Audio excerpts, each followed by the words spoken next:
Il faut absolument dire aux Brésiliens qu'ils ont la Coupe du Monde et qu'ils sont là pour montrer les beautés de leur pays. S'ils peuvent attendre avant de faire des éclats un peu sociaux, faites un effort pendant un mois, calmez-vous, rendez hommage à cette belle Coupe du Monde. On n'est qu'au Brésil pour leur faire plaisir. Les Brésiliens, il faut qu'ils se mettent dans l'idée de recevoir les touristes du monde entier et que pendant un mois, ils passent la trêve.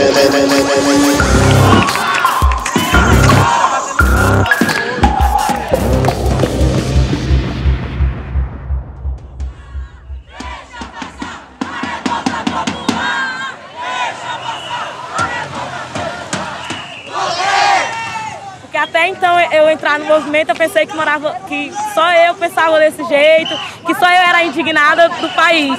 Mas quando eu vi milhões de pessoas indo na rua, e o nosso primeiro ato foram 80 mil pessoas para a rua.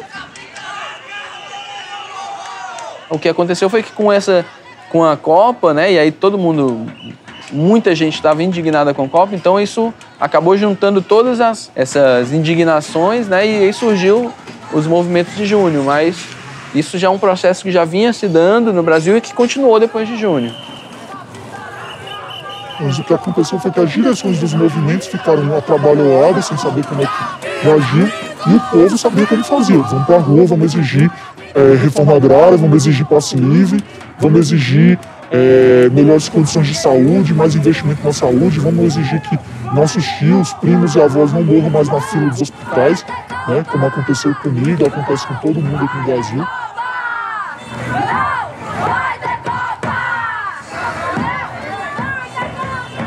Enquanto que a gente tem sérios problemas com a educação, com saúde, com segurança, né? O governo vai lá e gasta quase 100 bilhões de reais para um mega evento que vai durar um mês.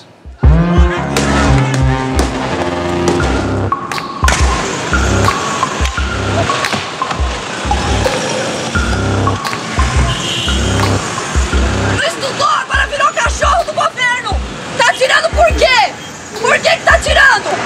Mostra a depredação, cadê a depredação? Eles acham que a gente vai baixar a cabeça para policial. Nós não vamos baixar a cabeça para policial porque a Constituição brasileira é muito linda. E nela tem dizendo, o primeiro parágrafo do primeiro artigo diz que todo poder emana do povo. E se nós somos o povo, nós temos o poder em nossas mãos.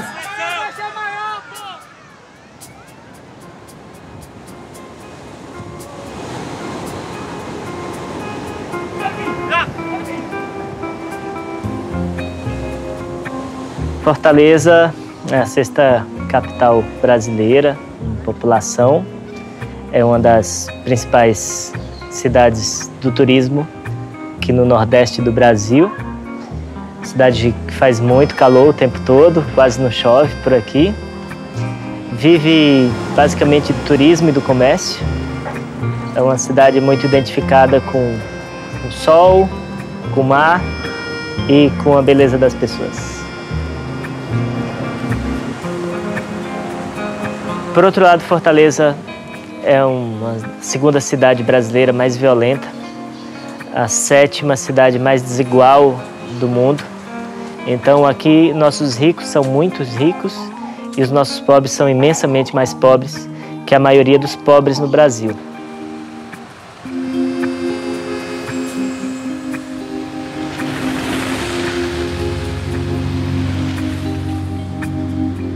Nós temos um contraste.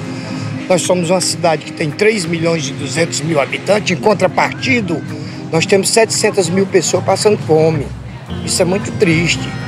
Hoje nós temos 480 favelas na cidade.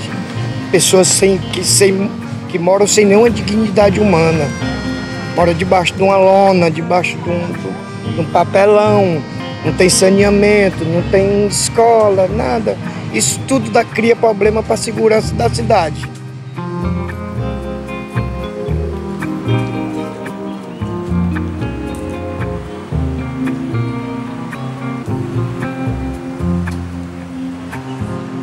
Olha, Fortaleza é uma cidade que é belíssima, tem aqui uma rica culinária, uma gastronomia maravilhosa, tem um povo que é super hospitaleiro e tem belezas naturais extraordinárias. Mas é uma cidade muito pouco conhecida pelo mundo. Entendemos que a Copa do Mundo é algo que vai dar uma visibilidade à cidade de Fortaleza e vai potencializar o turismo, que é hoje uma das maiores vocações do estado do Ceará. A Copa do Mundo vai abrir portas para isso. Por isso é que nós queremos e estamos trabalhando fortemente para que a gente seja visto pelo mundo e apresentado como vitrine. Os grandes eventos que o Brasil recebe, especialmente a Copa, porque é um evento enorme e de grande visibilidade internacional, são recebidos com muita maquiagem, né, social. Significa, o Brasil não quer que as pessoas vejam o seu cotidiano de pobreza e violência. Quer mostrar uma cidade diferente da que existe.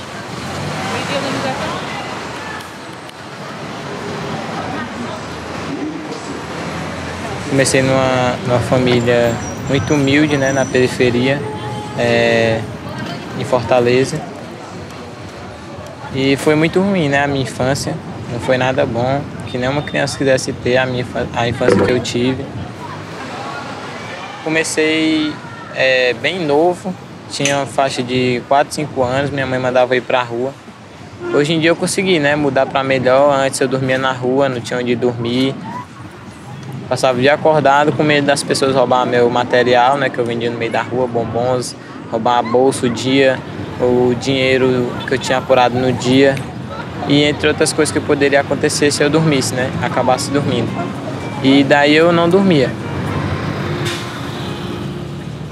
O futebol pode-se dizer que 30%, 40% da minha rotina de vida, né, que eu tive. Porque sempre assim, na maioria das crianças, quando tem algum problema assim na rua, quando dorme na rua, quando não tem nada para fazer, o futebol ele passa a ser um passatempo, né? Para não cometer nada errado, para ficar sempre com a mente, né, limpa.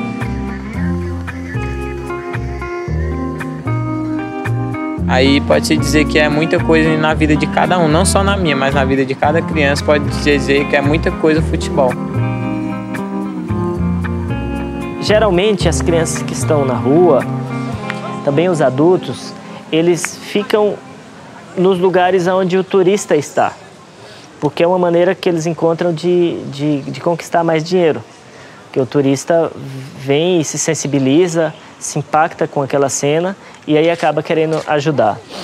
Mas, por outro lado, o governo não quer mostrar para o turista que o Brasil tem isso.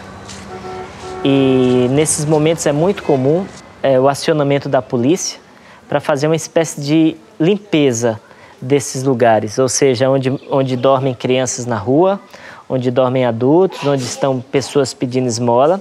A polícia vem e afasta essas pessoas desses lugares, com repressão violenta, às vezes com prisões, para que essas pessoas se assustem e não voltem para lá.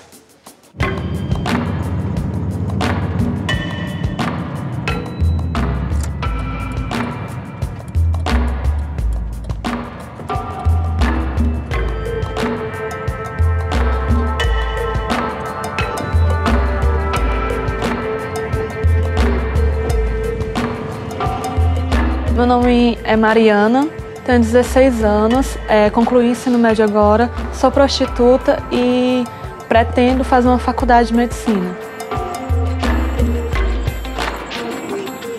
Com toda a certeza do mundo, a Copa ela vai trazer muita insegurança pelo fato de vir mais gringos e a gente não tem, nós prostitutas não temos direito à segurança, porque os policiais eles não estão nem aí, eles não ligam pra gente.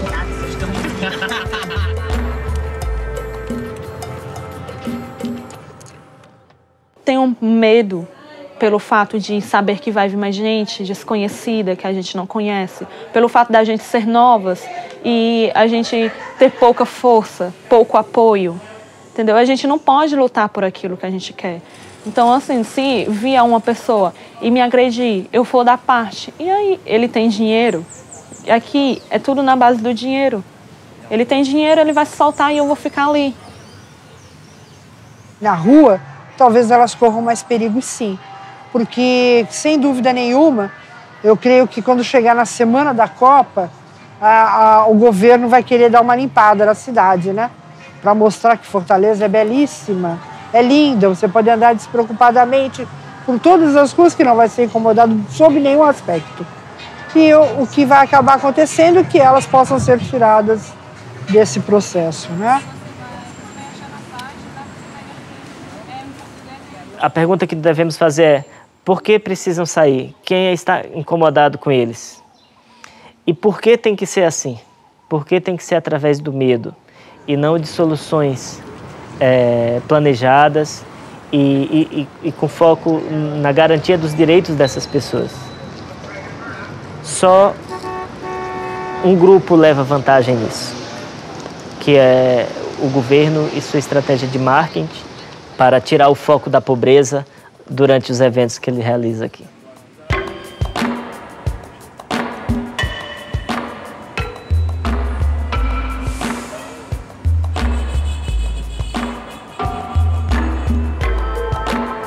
Aqui em Fortaleza, uma obra de mobilidade urbana seria o VLT, uma espécie de trem que levaria pessoas do Mucuripe até a Parangaba. O grande problema é que a construção desse VLT será exatamente em cima dessas comunidades. Então essa comunidade e todas as outras estão ameaçadas de não existir mais, por conta de uma obra que está sendo financiada pela Copa do Mundo.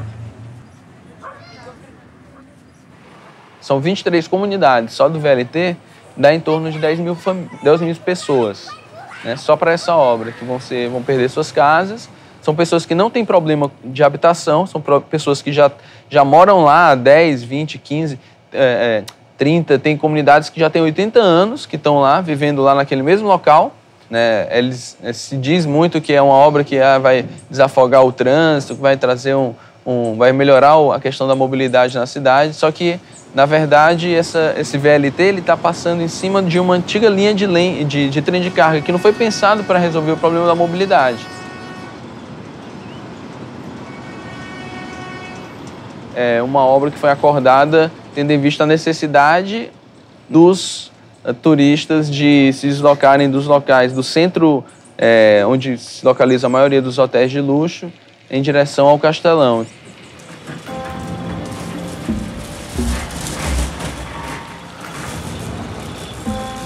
Bom, parece que ninguém avisou nada a ninguém. Não houve nenhum comunicado, não houve anúncio no jornal, não houve nada. Então algumas pessoas foram atrás da informação e logo surgiu, em forma de boato, que as casas iriam sair, a comunidade inteira iria sair.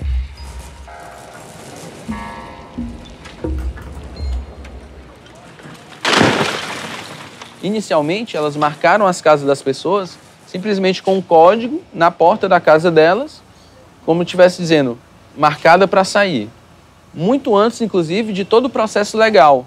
Né? No caso do VLT, antes do processo legal, do licenciamento ambiental, né? Antes de iniciar o procedimento legal para a remoção dessas famílias, eles já chegaram marcando, já chegaram impondo que eles vão ter que sair de lá. Então, assim, tem gente que já está há 3 anos nessa situação, né, de incerteza, de insegurança quanto ao futuro, né? Não sabe se vão ter que sair de lá, né? Se eles forem ficar, se eles com certeza vão perder uma parte da casa, ou se vai ser a casa completa, para onde eles vão, o que é que vai ser deles.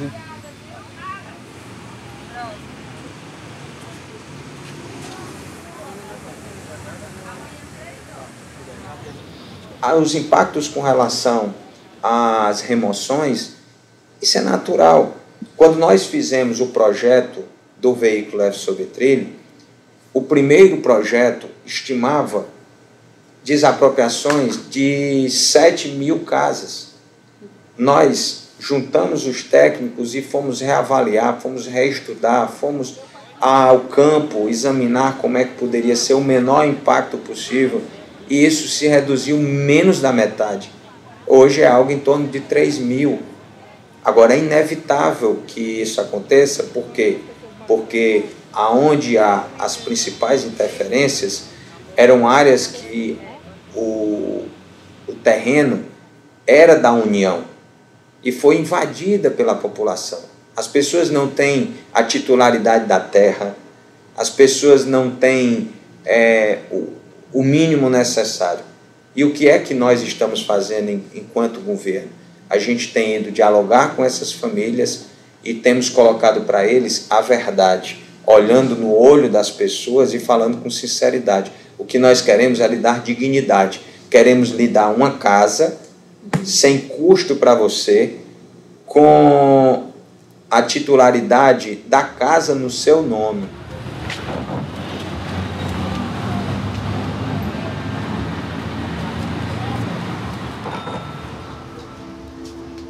A minha avó mora aqui desde que era adolescente.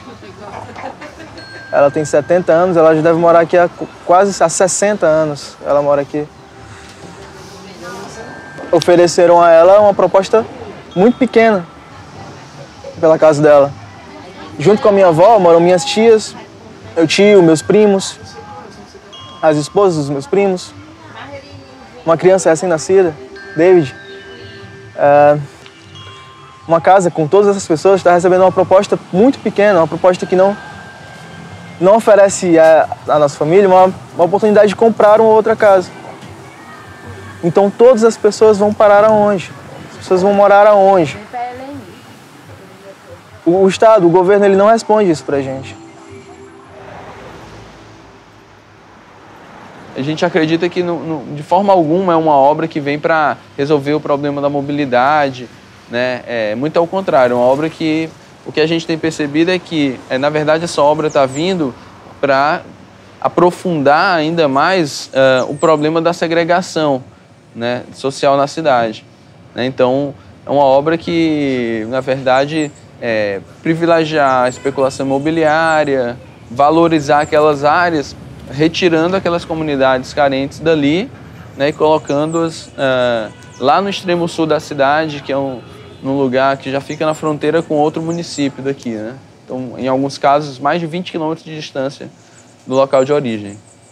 A Copa do Mundo, né, que é um evento de menos de um mês, com 6 jogos aqui na cidade, ela está sendo utilizada, tá certo, como um pretexto ainda maior para acentuar essa divisão, essa exclusão, essa injustiça social e ambiental. Tá? Essas obras, elas estão num processo, que eu diria, de acentuação dessa injustiça, ou do que alguns chamam de higienização social, ou um termo mais correto que é a gentrificação. Ou seja, não tem que terminar em tal prazo porque isso faz parte, tá certo, do acordo que foi feito com a FIFA, né? Então isso aí passa a ser o pretexto, como você usou essa expressão, a justificativa para que essas obras sejam feitas em total desrespeito, tanto à natureza como aos direitos humanos. O projeto das elites aqui seja transformada em uma nova Miami. Tanto ao redor da Copa como nos espaços turísticos, né, vai ser construído um verdadeiro muro de Berlim, né, entre praia e o estádio. É importante colocar isso, que as pessoas que vão vir para Fortaleza assistir os jogos da Copa, eles não vão ter acesso ao miolo da cidade, a misturada da cidade, né? Eles vão ter um acesso que é praia, né? No caso, é um eixo que vai dar direto acesso ao Castelão e vice-versa. No momento em que as autoridades mostravam como vai funcionar a central de segurança da Copa, um grupo de manifestantes bloqueava o eixo monumental sentido rodoferroviária. Amontoaram pneus ali, atearam fogo, bloquearam a via. A reportagem é de Ana Carla Mourão, Cláudio Rubis e Danilo Dias. Tem um outro aliado muito forte do governo e da justiça e da FIFA, que é a mídia, né? A mídia, ela cumpre um papel muito estratégico também dentro desse espetáculo que se criou em torno do mega evento, né? Em torno da Copa e das Olimpíadas, no caso do Rio de Janeiro. A mídia tratou as manifestações de uma maneira que não alcançou o que estava acontecendo, né? Então, a TV, que é a mais assistida, começou a focar mais nos atos de violência e que eles chamaram de vandalismo. Outros veículos mais politizados começaram a tentar entender que grupos políticos faziam parte das manifestações, os partidos, os movimentos sociais, que grupos estavam.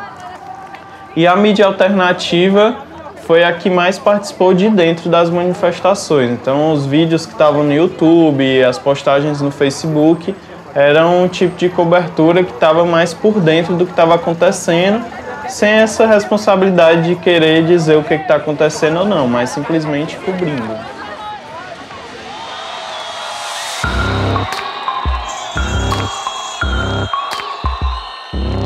Eu acho que essa é a grande reflexão, né? Reflexão que, para que essa Copa? A Copa é para o mundo, é para o Brasil. Né? A Copa do Mundo, que é no Brasil, é para o mundo, não para os brasileiros. Quando fossem dirigidos o dinheiro para a educação, para a saúde, aí sim eu diria com todo orgulho que eu sou brasileira, que eu sou cearense, que eu sou fortalezense, e eu diria que essa Copa é para todos. Só que não é. Só que não é.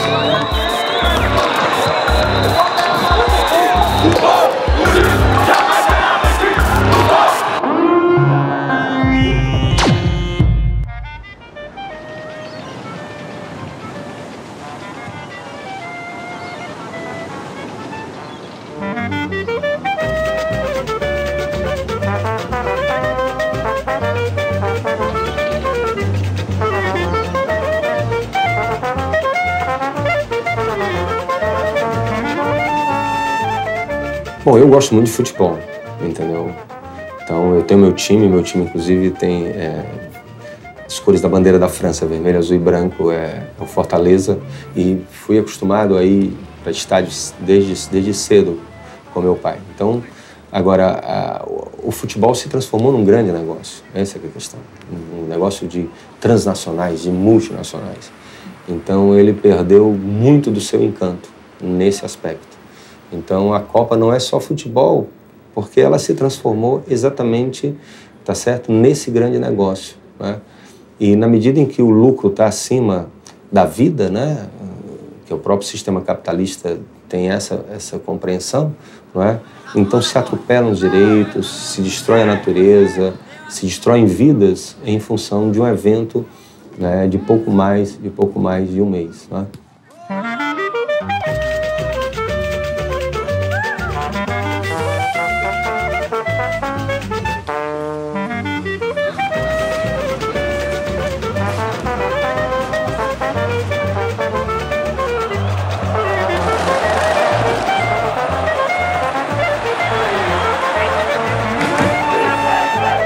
Preciso também a gente compreender que a mesma população que gosta de futebol, tá certo? Ela rejeita uma Copa, tá certo? Como essa, que é feita toda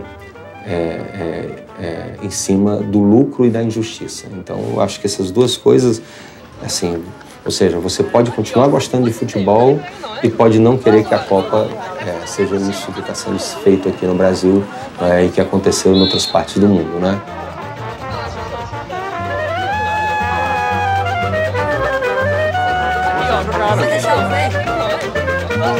É bem...